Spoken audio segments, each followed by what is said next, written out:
A new sword! Bought from Ozdoby Wikingów. So, this sword cost about $250 and is created by NovaFencing. Let's see.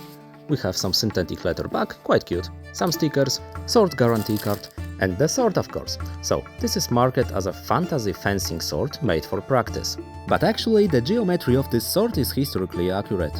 It does not have a distal taper and weighs almost 4 pounds. Store and creator do not provide the information what kind of steel this is exactly.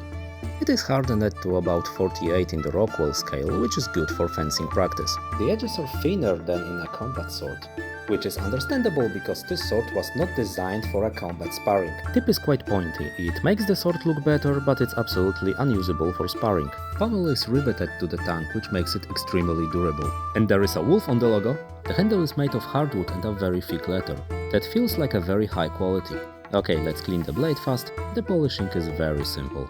Okay, so let's talk about good and bad things about this sword.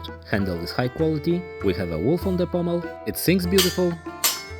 The vibrations are well absorbed in the handle. The flex is correct. It would really hurt in a sparring, but the sword is not meant for that. The coolest thing about this sword is its durability. It's a tank. I took it to the fencing school to see how the sword will react with the steel-on-steel contact, and it did pretty well. The damage it received is pretty minimal, not bigger than on a combat sword.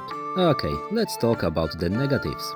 This sword is really heavy. It's pulling you with every swing, which is quite tiring. The details of this sword are not that good, the grinds on the edges are not equal, a little gap between the leather and the handle wood, and a noticeable rust spots out of the box. So it gives me this impression like it was done in a rush, without giving much attention to details, which I understand because of the low price of this sword.